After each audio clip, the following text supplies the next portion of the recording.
बिस्मिल्लाहिर्रहमानिर्रहीम। अस्सलाम वालेकुम। इबरत न्यूज़ वेदर सां गॾु आवां जो मेज़बान ग़ुलाम हुसैन ख़ासि करे तव्हांखे ॿुधाईंदा हूं त सिंध में ओलह वारो बरसाति जो सिस्टम दाख़िल थी वियो आहे।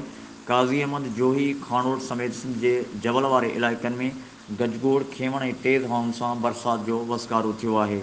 जॾहिं त मौसम जा मॉडल्स तौरु माहिर इहो ॿुधाए रहिया आहिनि त ओलह जे बरसाति वारे सिस्टम में सूमर जे ॾींहं खां वधीक इज़ाफ़ो थींदो, जंहिं दौरान सूमर, अंगारो ऐं अरबा जे ॾींहं ताईं सिंध जे मुख़्तलिफ़ इलाइक़नि में किथे हल्की ऐं किथे तेज़ हवाउनि सां बरसाति जा इम्कान मौजूदु आहिनि। मुख़्तलिफ़ इलाइक़नि में गड़े सां बि बरसाति जो वसकारो थियण जो इम्कानु आहे। सिंध जे सखर डिवीज़न, लाड़काणू डिवीज़न, शहीद बेनज़ीराबाद, नवाबशाह डिवीज़न जे काफ़ी इलाइक़नि में गजगोड़ खेवण ऐं तेज़ हवाउनि सां बरसाति जो वसकारो थींदो, जॾहिं त हैदराबाद डिवीज़न, कराची डिवीज़न ऐं मीरपुर ख़ास डिवीज़न जे बि मुख़्तलिफ़ इलाइक़नि में गजगोड़ खेवण सां बरसाति जो इम्कानु मौजूदु आहे। किथे हल्की बरसाति, किथे तेज़ बरसाति हूंदी, किथे हल्की बूंदाबांदी बि हूंदी। बरसाति जे वसकारनि सां मौसम थधि में तब्दील थी वेंदी, जॾहिं त मुल्क जे सूबे बलूचिस्तान, सूबे पंजाब ऐं सूबे ख़ैबर पख्तूनख्वा में बि गजगोड़ खेवण सां ज़ोरदार बरसाति जो इम्कानु मौजूदु आहे।